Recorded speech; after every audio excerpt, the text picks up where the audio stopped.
All right, welcome. All right, here we go. Dentistry on fire. We are talking today about why copy-paste scaling is killing your practice as well as your life. And so I've got my guest, Eric Morin, here today from Tower Leadership. Can't wait to dive into this topic with you. And let's just be honest. Most dentists sit here and they look at one of the problems with what they think is happening in their practice is really due to production. And it's not, because really it's leadership dressed up kind of in a white lab coat, if you would say that, right?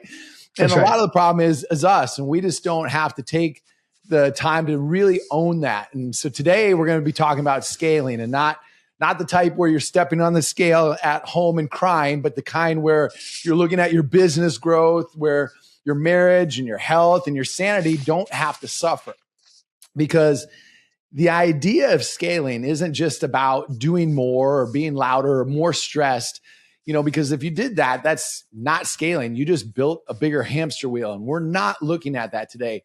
As I said, my guest today is Eric Morin from Tower Leadership. So excited to have you on here to share a vast amount of knowledge, and I'm excited. So Eric, welcome. Glad to have you, brother. I'm glad to be here. From our very first conversation, I think I was like, yes, this guy's awesome. And so I loved our conversation, had you at the Impact Summit, which was great. Yes. And every interaction we've had has been dynamic. And I'm so excited to be here and have this conversation. Well, brother, let's do this. Just for our listeners, just give a little bit of background, if you would, on your background in finance and how you got even to doing things in the dental industry. And so we can catch our listeners up with that. And then we're going to dive in and we're going to go through some fun stuff. I'll give you the quick version so I don't bore people too much. But an MBA who had spent years consulting outside of dentistry, wasn't going to come close to it, ended up marrying a dentist who said, help me start a dental practice. And I always say the best thing that happened was I didn't know what I didn't know. And I didn't know you were supposed to scale. And this was before DSOs and private equity came in. And I just, we went from zero to a multi-doctor, multi-million-dollar practice within 24 months. Awesome. And I was ready to go. And I went and I said, hey, let's go get another practice, which she said, no, I'm good with one. And she's still there and has, 17 or 18 ops and likes to practice 1 day a week. So that was I did that. And then I had all these other doctors say, hey, can you help me if that practice doesn't want to continue to go and grow? I started with a specialist who said, can you help me with a GP? It was an orthodontist who said, can you help me with a GP friend of mine who wants to grow and scale? And I did. And then that led me to work with thousands of doctors. Now, interestingly enough, a few years into helping other doctors, I couldn't understand why people were taking money out of an asset doing 20 to 30% and putting it somewhere doing 5 to 6%. Right. And so I went back and got all my investment licenses because I was like, I really need to understand the dynamics of this. And I got an outside business activity license through the SEC, which means I could still consult, but I could do all these other things. And as I did them, guess what? I still didn't see any reason to put it not in your business. And so, and it led me to growing this company, which we, as a company, work with some of the most sophisticated dentists in the marketplace. And we started with this concept of really understanding that it starts with the leader, but leadership means metrics. Leadership means numbers. It means growing a practice. It means vision. It means a lot of things. But today, we started Tower in 2017, but at Tower now we have, full suite of consulting, accounting, tax, training, a training facility, on-site operations and on, and not to bore everyone, but we are experts at scaling. We are uniquely qualified, and we would sit down with a simple question, which is, what do you want? When doctors ask, so I always started with that question. So we're uniquely qualified. It doesn't matter really, I always say, Jeff, this stuff's personal. It's all personal. Very. So I say, no matter what a doctor wants, we have the qualifications to get them there. So if they say, hey, listen, I want X amount of retirement, or I want to grow my practice this much, or I want to impact this many people, or whatever it ends up being, we're uniquely qualified to do that. And that's what we do as a firm. Beautiful, man. And I love it because you and I have very similar thinking in the fact that meeting somebody where they are. And I love the fact that I look at it like you are your number one asset, and your business, your practice is your number one investment. And so I really believe that because just as you said, we as dentists, it's somewhere around that 7-year mark where we're like, I think I'll invest in like a Subway sandwich place, or I'll do, or a dry cleaning facility, which we have zero clue in knowing how to even run or anything else. But I've never understood of why you want to take your money and hand it over to somebody else and think that they can necessarily do better than you. Now, I think there should be investments that you make to look at growing wealth and everything there. We can talk about that later. But in essence, when you're really starting to grow your practice and scale your practice, listen, we need a customized plan. And we're going to talk about that for sure. But let's back up and let's dive into this. Like, I think templates, they're great for Canva, but not for business. And let's start here. Why, Eric, why are dentists obsessed with templates? Just let's start at that simple aspect there. Well, I think you're talking about individuals who operate from a process. Yes. If you think about dentistry as a process. And the truth is, a lot of dentists are conservative by nature. And so when you start thinking about that, it's like, well, I know this is a process that is a template that's supposed to work. And if I follow a process just like in dentistry, it should give me X results. So I think that's a natural way to do things. And if you're conservative by nature, following a template it brings in the least amount of variables. So that's, I think, the obsession with templates. Yes.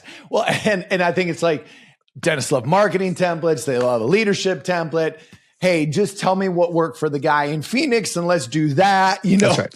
Meanwhile, the guy in Phoenix has got different wife, different kids, different stress tolerances, and really different leadership skills.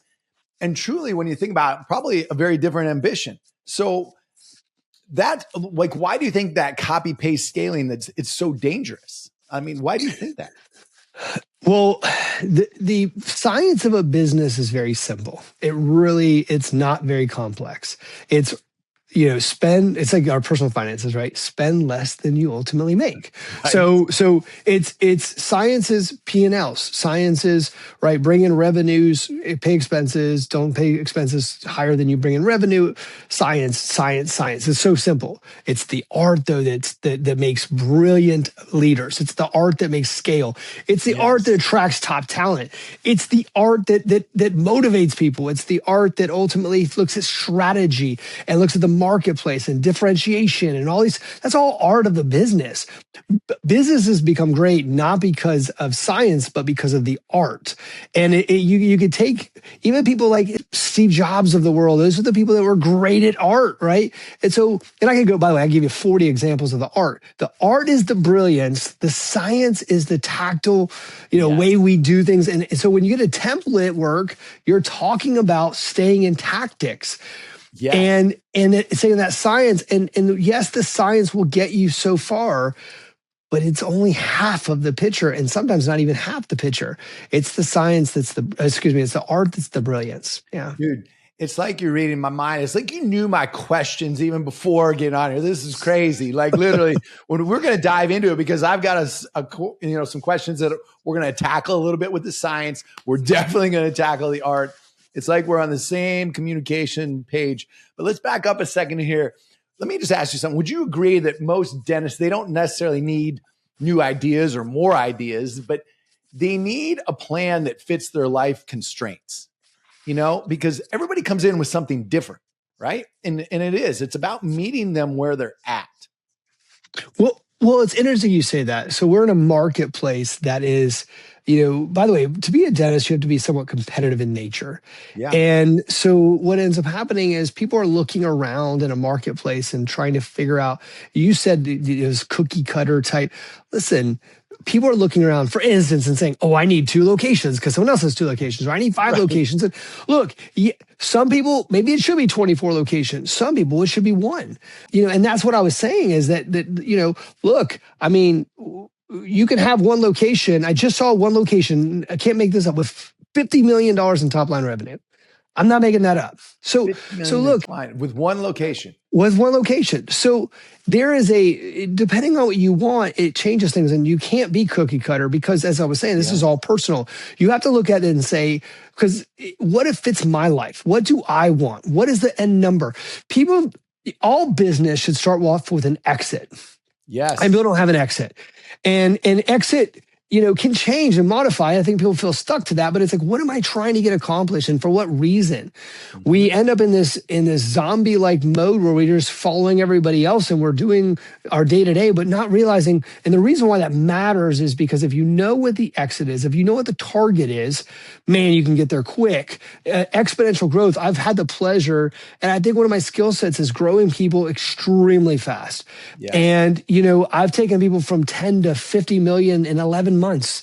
And the truth is there's a very small amount of people that can do that, but that doesn't mean everyone should do that. It means that, the ability to grow and expand. So what ends up happening is once I know where I'm trying to go, though, I can draw the quickest line to get there.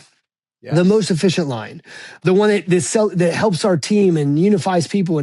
But we have to know what that line is. And if we don't know, then we are watching everybody else and hoping we get the same. It's just a mistake. And by the way, sometimes when you see somebody's stuff, it doesn't mean that it's pretty on the inside, just on the outside. So know what that life looks like. And even if you want that, you might wake up and be completely miserable and find out. So I go back to none of this is cookie cutter. Everything is about strategy for your life and for your business. You have to know what that strategy is aligned towards. And if you do that, gosh, you can get there quick. And the problem is a lot of them are just focusing on these little tiny movements, these incremental moves, which we can make a lot faster moves if we know where we're going. So you have to know what that line is and know where you're going. We are very aligned in our thinking. I love the fact that you start off with listen, what is the exit? What's the end game? Because when you know that, now you can reverse engineer it to get to what it is that you want. And what you might want is completely different than what I want, right? As practitioners, 100%. And I look at it for the guys that I coach inside of Limitless, is look at all right, let's grow the businessman. And let's grow then the business or scale the business. And then let's look at the exit promised land. Those are three very distinct areas that we want to look at facilitating so that, just as you said, we've got an end game in sight and we know where we're going. Because otherwise, you're just going to be playing, you're going to blow whatever way the wind is blowing the sail, right? And there's no rudder on that boat. And so if you're just doing that, you might make some progress and you're going to get somewhere at some point in time. But you're right. If you can take and you know exactly where you're going, you're going to streamline that and your efficiency is just going to accelerate dramatically, It's a completely different world once you know that. But I love that you said the personal side. I think people don't realize this. The leader, the individual, the person, I tell you what, that's the foundation for building all this anyhow. Yes. If you're already stressed out, burnt out, you have no energy, you have a lot of limits, and you're burnt out. You're just you're fried. Your temper's short because your home life's crap, your health is crap, your bank account, whatever it is, and all of a sudden you haven't focused on that stuff, and you cannot scale. You'll burn. You don't have anything left in the tank to do that. What it takes to build amazing organizations is a leader who is, and I'm going to sidestep this. People ask me all the time, how do you build great organizations? And one of the things I say is that you have to be someone who can attract greatness. Mm-hmm. You have to be somebody who can bring in amazing leaders who do not need to work for you. They have so many options. They could pick anyone to work with, and they chose you. And if you're not that person, you'll never attract the talent you need to scale in any significant way anyhow, because those people have options and they're not going to come to you. This is this fallacy of you can be a complete jerk and treat people like crap and scale and create. No, you can't, because the great people have choices. They don't want to work with jerks. Exactly. And so you have to be the person that attracts the people who can build the organization you want. So if you don't build you as the foundation to be the aspirational leader, to be the person that people want to follow, it's not going to happen anyhow. You'll burn out. You'll lose team members. You'll lose associates. You'll have internal frustration. You'll lose production. It's just not fun. And then before you know it, profit slips. You're stressed out. You'll stop expanding. It's got to start with you.